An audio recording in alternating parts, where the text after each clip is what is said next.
우리 이제는 말씀 나누도록 하겠습니다. 오늘 말씀은 나를 바꾸는 위대한 만남, 나를 바꾸는 위대한 만남이라는 제목으로 하나님 말씀 나누도록 하겠습니다. 오늘은 스승의 주일이죠. 우리가 지난주 어버이 주일에 이제 약간 어떤 인문학적인 가르침이나 어떤 심리학이나 어떤 사회적인 가르침은 제가 볼 때는 요즘 유튜브가 발달돼서 좋은 강사님들 이제 얘기 들으면 될 것 같아요. 그래서 제가 굳이 어버이 주일에 어떻게 효도를 해야 되는지, 스승의 주일에 어떻게 교사들을 섬겨야 되는지 이런 얘기는 굳이 하지 않아도 워낙 좋은 강사들이 많이 얘기를 하고 있으니 그냥 성경대로만 이렇게 하면, 지난주 어버이 주일에는 우리를 구원하신 하나님 아버지에 대해서 우리가 살펴봤다면, 오늘은 이제 그 아들을 믿을 수 있도록 인도해 주시고 지도해 주시고 가르쳐 주시는 스승이 있는데 바로 성령님이죠. 그 성령님에 대해서 한번 살펴보는 시간을 갖고자 합니다. 우리가 인생에 있어서 어떤 스승이 내 옆에 있느냐, 내가 지금까지 거쳐오면서 나를 가르친 스승이 누구냐, 지금 현재 내 옆에 있는 스승이 누구냐에 따라서 그 사람의 삶의 방향이 완전히 달라질 수도 있고 존재 가치가 완전히 바뀔 수도 있다는 거예요. 우리가 예를 들어 헬렌 켈러 잘 아시죠? 헬렌 켈러가 태어나서 생후 19개월입니다. 그러니까 생후 19개월 만에 열병이라고 이야기했는데, 오늘날에 보면 뇌수막염이나 그런 비슷한 걸로 19개월 만에 앞을 보지도 못하고 듣지도 못하고 말도 못하는 아이가 됩니다. 그래서 많은 사람들이 그 아이를 보고 보지도 못하고 듣지도 못하고 말도 못하니까 이 아이의 인생은 끝났구나 했다라는 거예요. 그 아이를 볼 때마다 모든 사람이 끝났다 그러대요. 실제로 이 아이가 성장을 하는데 짐승처럼 자라요. 말도 못하고 앞이 보이지도 않으니까 그냥 소리만 질러. 소리 지르고 비명 지르고 그렇게 짐승처럼 살아갑니다. 그런데 이런 헬렌 켈러가 7살 때예요. 7살 때 앤 설리반이라는 이제 선생님을 만나게 되죠. 그래서 이 설리반이 헬렌 켈러가 앞도 못 보고 귀도 안 들리고 말도 못하지만 이 아이가 정상이처럼 어떻게 세상과 소통할 수 있을까? 그걸 고민하고 끊임없이 세상과 소통할 수 있도록 손바닥에다 글씨를 가르쳐줘요. 그거부터 했어요. 뭘 모르죠. 근데 이 설리반이 끝까지 해요. 다른 사람들은 다 포기하고 이 아이는 어떻게 방법이 없습니다. 다 포기하고 돌아섰을 때 설리반 선생님은 끝까지 포기하지 않고 그녀를 가르쳤다는 거예요. 그 영화가 블랙이라는 영화예요. 한번 보십시오.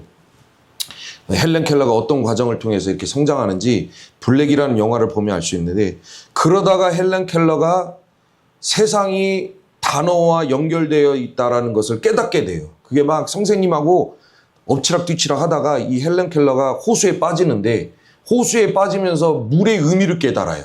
그때 물의 의미를 깨달으면서 선생님이 가르쳐준 워터, 물이라는 단어와 그때 연결이 됩니다. 그러면서 그때부터 헬렌 켈러가 성장을 하죠. 세상이 있구나.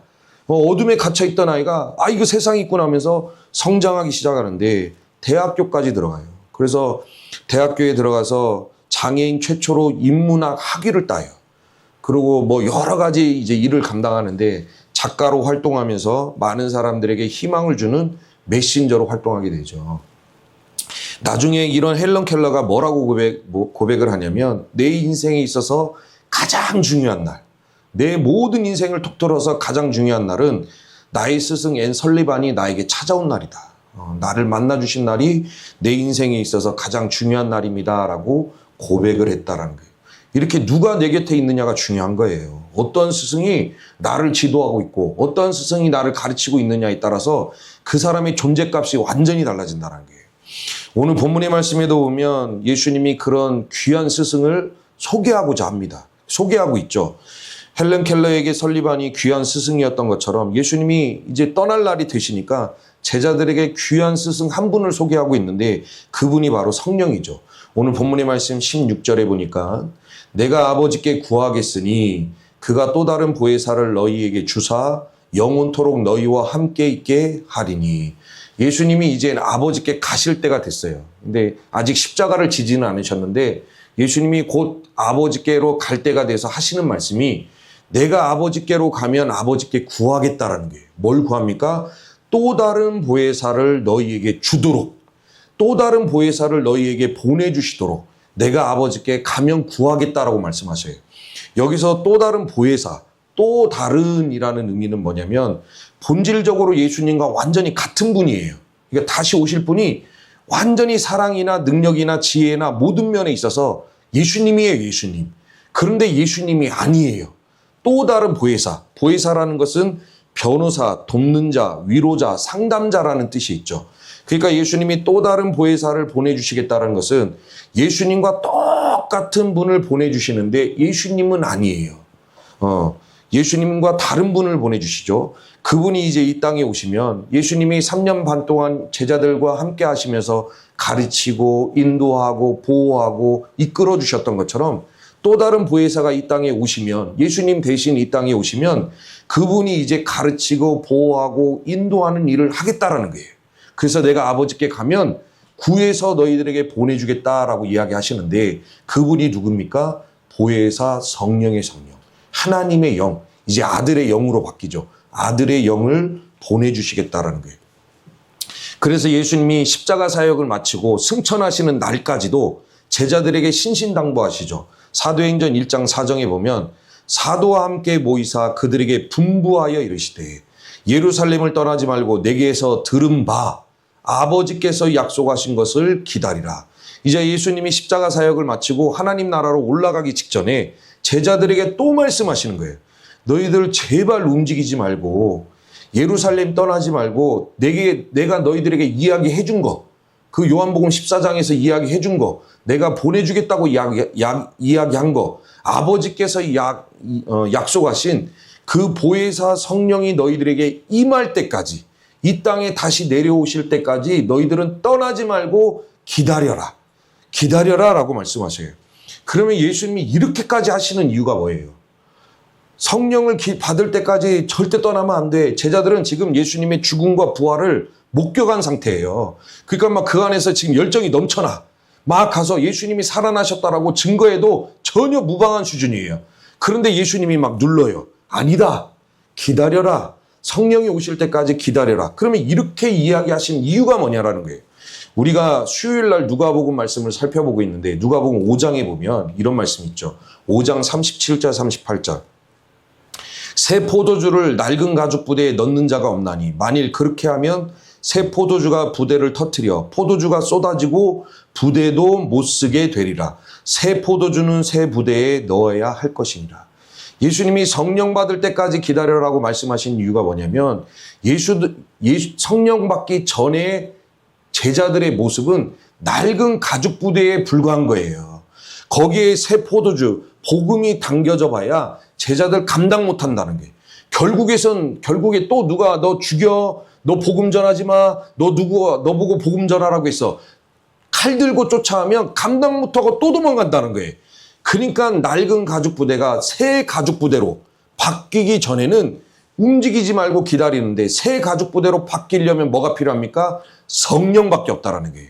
성령이 너희들에게 임하시고 너희들의 심령, 그 굳은 심령을 제거하고 새 심령이 되셔서 복음을 받아들일 수 있는 수준이 될 때까지 기다려라라는 거예요. 그래서 예수님이 막 신신당부합니다. 만약에 너희들의 새 부대가 되지 못하고 하나님의 사명을 감당하고 직분을 감당하고 복음을 감당하게 되면 그 복음이 계속해서 팽창하게 되는데 결국은 터져버린다는 거예요. 그래서 기다려라. 새 포도주는 새 부대에 넣어야 된다라고 해서 기다리라고 말씀하셔요. 다른 방법이 없어요. 성령만이 가능한 줄 믿으시길 바랍니다. 저와 우리 성도님들의 심령을 바꿀 수 있는 건 성령밖에 없어요. 그래서 제자들이 예수님이 말씀하신 대로 예루살렘을 떠나지 아니하고 기다리죠. 기도하며 기다립니다. 그때 어떤 역사가 일어납니까? 사도행전 2장 1절에서 2절 말씀. 오순절 날이 이미 이름에 그들이 다 같이 한 곳에 모였다니. 예수님이 떠나지 말라고 하니까 제자들이 한 곳에 모여서 기도하는 거예요. 하나님, 약속하신 거 우리에게 보내주소서.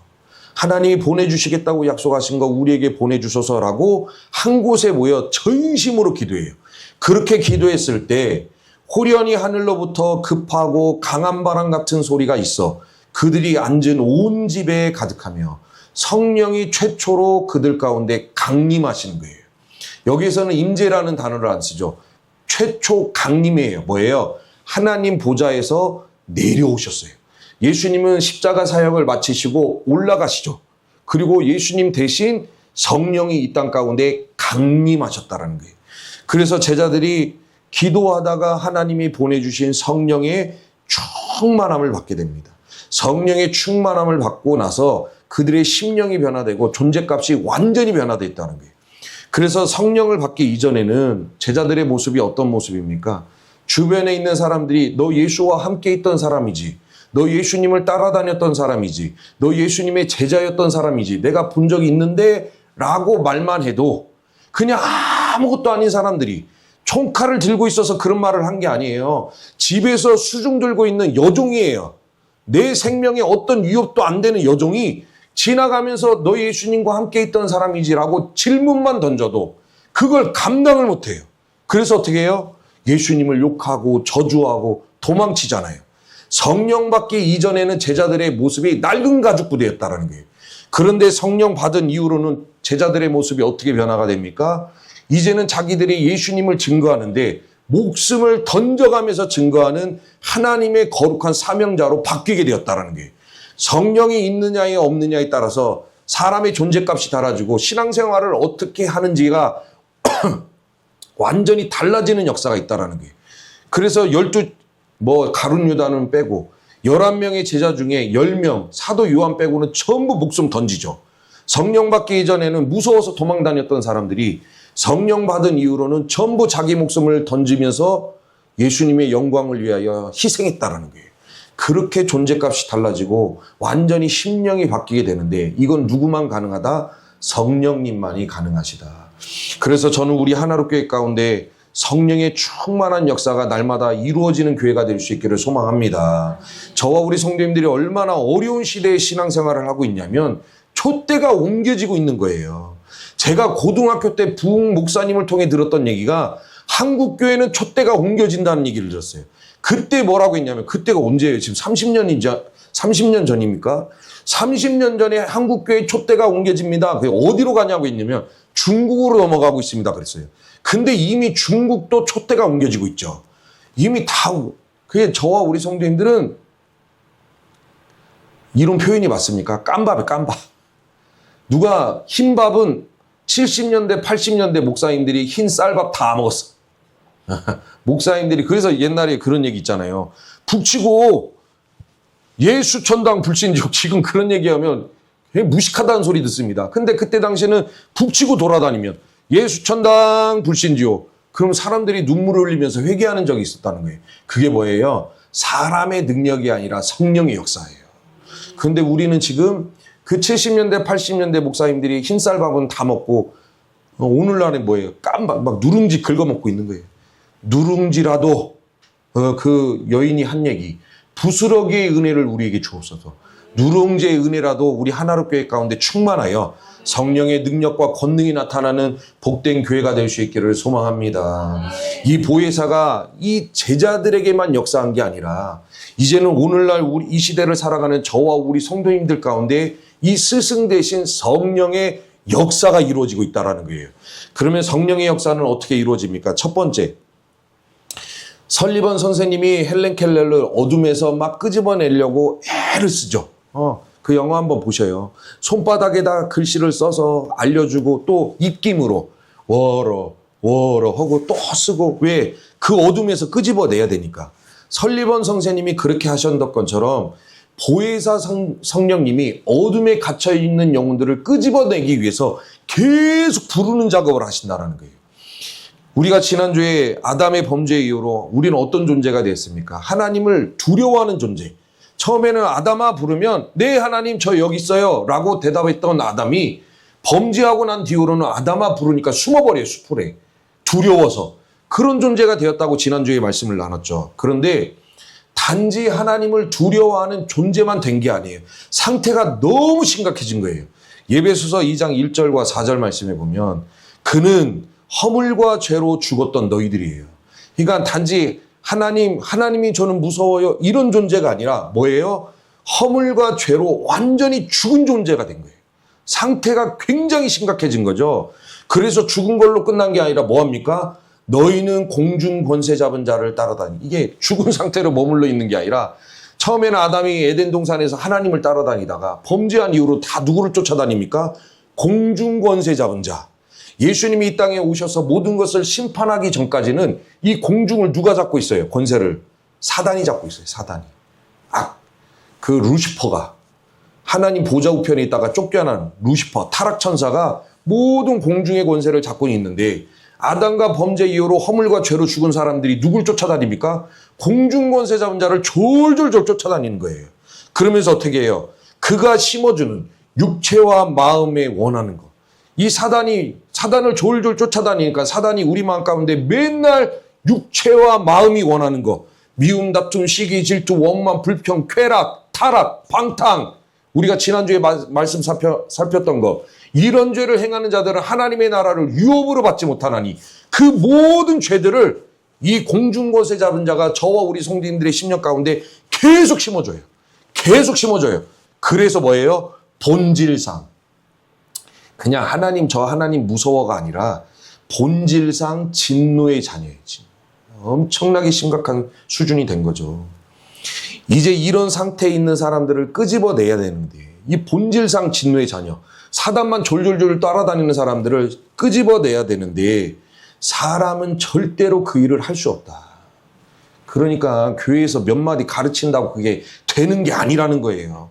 우리가 몇 마디 가르치는 거에 자부심을 가지면 안 돼요. 우리는 오직 누구에게만 소망을 둬야 됩니까? 하나님, 성령, 보혜사 성령의 소망을 두고 우리가 이 교회를 이끌어가야 될 줄 믿습니다. 사람의 능력으로는 감당해. 이거 어떻게 사단의 이빨 사이에 껴있는 그 영혼을, 어둠에 갇힌 영혼을 무슨 수로 꺼내냐는 거예요. 보통 힘든 게 아니에요. 이게 얼마나 쉽지 않은 일이냐면 모세가 이스라엘 백성들을 애굽 땅에서 끌어내기 위해서 하나님이 모세에게 말씀하시죠. 너는 애굽에 있는 내 백성을 이제 끌어내라. 네가 찾아가서 바로를 찾아가서 내 백성 내놔라고 네가 이야기를 해라. 그래서 모세가 순종하여 바로에게 갑니다. 애굽 왕에게 가죠. 하나님이 이 백성은 하나님의 백성이요. 하나님이 이 백성을 통하여 예배를 받으려고 하시니 이제 광야로 보내라. 놔주고 200만 명이에요. 전라북도 인구쯤 되는 그 백성을 이제는 놔줘라 라고 얘기해요. 그런데 바로가 놔줍니까? 절대로 안 놔요. 사단의 역사, 우리가 전도가 쉽지 않은 이유가 뭐예요? 예수님 믿으세요. 너나 잘 믿어 라고 하는 이유가 뭐예요? 이렇게 사단의 이빨 사이에 껴있는 사람들을 찾아가서 예수님 믿으세요 아무리 얘기해봐야 우리의 힘과 능력으로는 그 사람들을 끄집어낼 수 없어요. 어둠의 역사에서 끄집어낼 수 없다라는 거예요. 모세가 찾아가서 아무리 얘기해도 바로가 꿈쩍도 안 해요. 무슨 소리 하냐? 저리 가라. 근데 하나님이 어떻게 역사하십니까? 모세의 힘으로 안 되니까 하나님이 직접 하시죠. 그게 10가지 재앙이에요. 우리 십계라는 애니메이션 보면 하나님이 그래서 애굽 땅에다 10가지 재앙을 막 퍼부으시죠.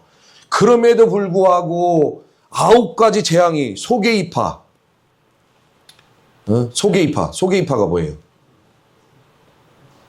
잊어버렸네. 개구리, 파리, 흑암, 막 이런 거 있죠. 우박, 메뚜기. 이런 권세를 9가지를 퍼부으니까 애굽 전체가 나라 경제가 휘청거립니다. 내일 막 곧 망하기 직전이에요. 그럼에도 불구하고 바로가 놓아줘요, 안 놓아줘요? 안 놓아줘요. 마지막 10가지 재앙이 퍼부어져서 장자가 싹죽음을 당했을 때, 바로의 큰아들도 죽고 애굽 사람의 모든 큰아들도 전부 다 죽었을 때 어쩔 수 없이 보내줘요. 야, 가라, 빨리 가라. 이제는 가라. 라고 그렇게 얘기해줘. 그런데 그것도 잠시 어떻게 합니까? 또 병거 타고 또 쫓아와. 그 보내준 이스라엘 백성들 다시 자기의 영역 안에 자기의 소유에 주겠다고 또 쫓아가요. 이와 마찬가지로 사단도 자기 품에 아담과 하와의 범죄 이후로 자기 영역에 들어온 영혼들이에요. 그러니까 보세요. 지금 오늘 주일날 잠자고 있고 어디 놀러가 있고 어디 지금 또 어디 가서 골프 치고 있고 이런 분들은 우리의 가족일 수 있지만 영적으로 보면 뭐예요? 본질상 진노의 자녀이고 사단의 이빨에 껴있는 사람이에요. 그러니까 우리가 여보 교회 가지요 라고 얘기해도 안 들릴 수가 없어. 눈도 가려지고 귀도 가려지고 말도 못하고 하나님 앞에 나올 수 없는 존재이기 때문에 될 수가 없다. 사람이 몇 마디 가르친다고 해서 그 사람들을 끄집어낼 수가 없어요. 우리 힘으로 할 수 없지만 그러나 누구만이 가능하십니까? 성령. 그래서 하나님이 저와 우리 성도님들 가운데 성령을 보내주신 거예요. 보혜사 성령을 보내주셔서 어둠에 갇혀있는 헬렌 켈러를 설리반 선생님이 기어이 끄집어낸 것처럼 성령이 역사하시면 사단의 권세 아래 갇혀있는 사람들이라 할지라도 하나님이 그들을 끄집어내셔서 하나님의 자녀로 불러주실 줄 믿습니다. 그래서 교회 안에도만 성령이 역사하시는 게 아니라 우리 성도님들이 이동하는 그 발걸음, 우리 성도님들이 가정으로 가면, 우리 성도님들이 직장으로 가면 그 가정, 그 발걸음 현장 가운데 성령이 함께 하시고 성령의 역사가 반드시 일어나야 될 줄 믿습니다. 그래서 가족 구원이 이루어지는 거예요. 내가 하는 게 아니에요. 내가 하려고 하면 되질 않아요. 성령이 역사하시면 가능하다. 그래서 하나님이 이렇게 우리에게 보내주신 성령이 어둠에 갇혀있는 영혼들을 구원의 자리로 이끄시는 그런 일들을 하고 계시고 그 사람의 심령을 변화시켜 주시죠. 그래서 우리 하나로교회 가운데 보혜사 성령이 강력하게 역사하셔서 이곳에 와서 예배하는 심령들마다 어둠에서 벗겨지는 역사, 어둠에서 벗어나는 은혜가 우리 하나로교회 가운데 가득하기를 주의 이름으로 축복합니다. 그 은혜 진짜 다른 은혜 없어도 잘 되고 뭐 평안한 이런 은혜는 조금 부족해도 되지만 정말 하나로교회 가운데 반드시 있어야 되는 은혜가 뭐예요? 들어와서 예배 드리는 심령들마다 어둠에서 건져지는 은혜, 어둠에서 끄집어내어지는 은혜가 우리 하나교회 가운데 반드시 필요한 줄 믿으시고 이 일을 위해서 기도하심으로 그런 능력이 나타나는 교회가 될 수 있기를 소망합니다. 그리고 두 번째로 성령이 이렇게 어둠에 갇힌 영혼들을 이제 끄집어내시면 그 사람이 성장할 수 있도록 끝까지 지도하시고 인도하시고 보호하신다는 거예요. 우리 설리번 선생님이 헬렌 켈러를 어둠에서 이끌어내고 너 됐네. 이제 이끌림을 받았으니 이제 나는 할 일 끝났어 하고 어디로 가신 것이 아니라 헬렌 켈러를 끝까지 지도하고 가르쳐서 대학도 들어가게 하시고 사회에 좋은 영향력을 끼치는 사람으로 계속 옆에서 돕는 자 역할을 하시죠.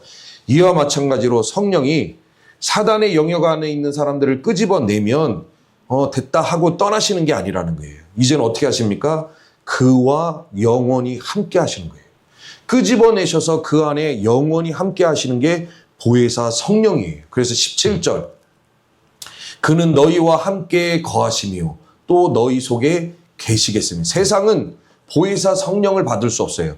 보혜사 성령을 받을 수 있는 심령은 누구예요? 성령으로 거듭나고 그 안에 예수 그리스도의 사랑이 있는 자, 그 사랑 가운데 성령이 머무시고 그 사람을 이제 인도하신다는 거예요.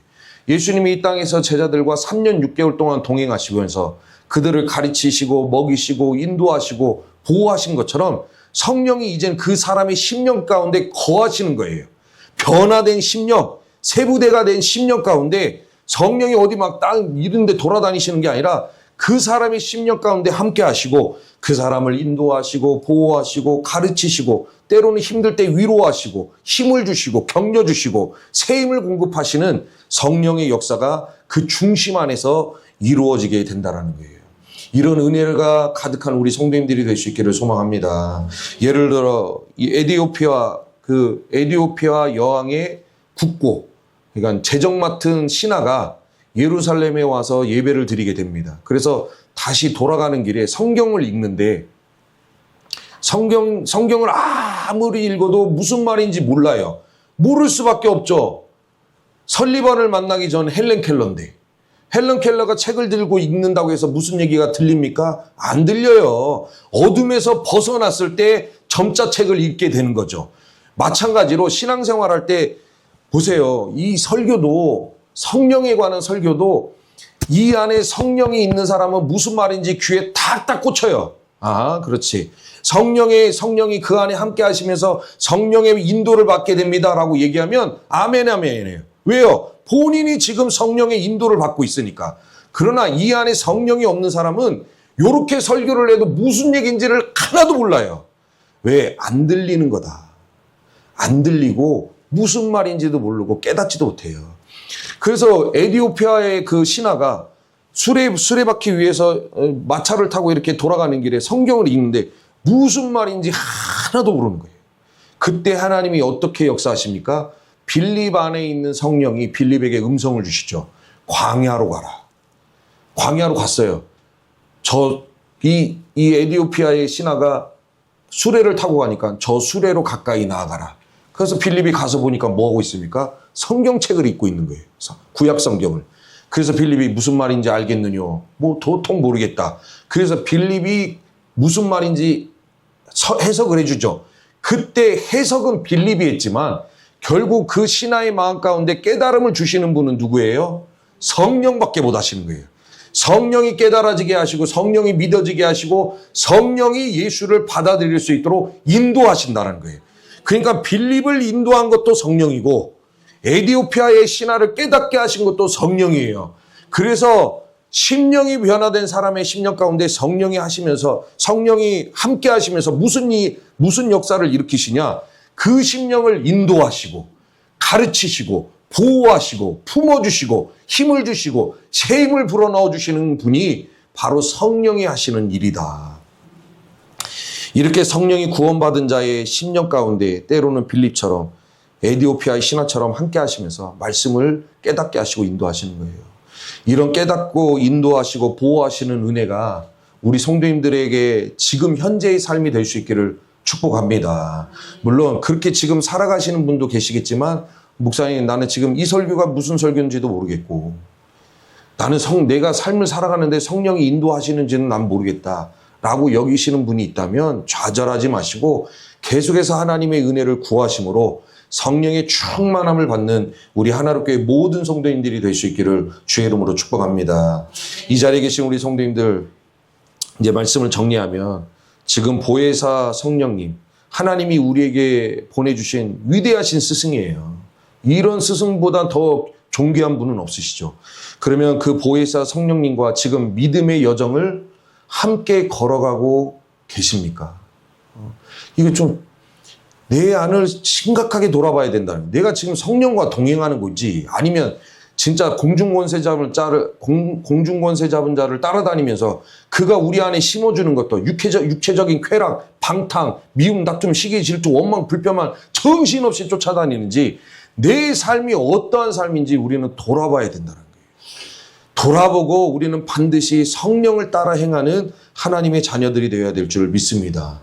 성령이 우리의 국회에 닫혀있던 우리의 영적인 눈을 열어서 구원의 자리로 불러주셨고 터질 수밖에 없었던 우리의 낡은 마음, 굳은 마음을 제거하시고 복음을 담을 수 있는 새 부대가 되게 하여 주셨습니다. 그렇다면 이제는 나를 완벽한 길로 인도하시는 내 인생의 참된 스승 성령의 음성에 귀를 기울이고 그 성령의 음성에 순종하며 성령의 인도를 받는 삶을 살아야 된다는 거예요. 이제는 내가 살고 싶은 대로 사는 게 아니라 성령이 내 안에서 말씀을 주시고 내 안에 역사하시면 그 성령의 음성에 순종하며 살아야 된다는 거예요.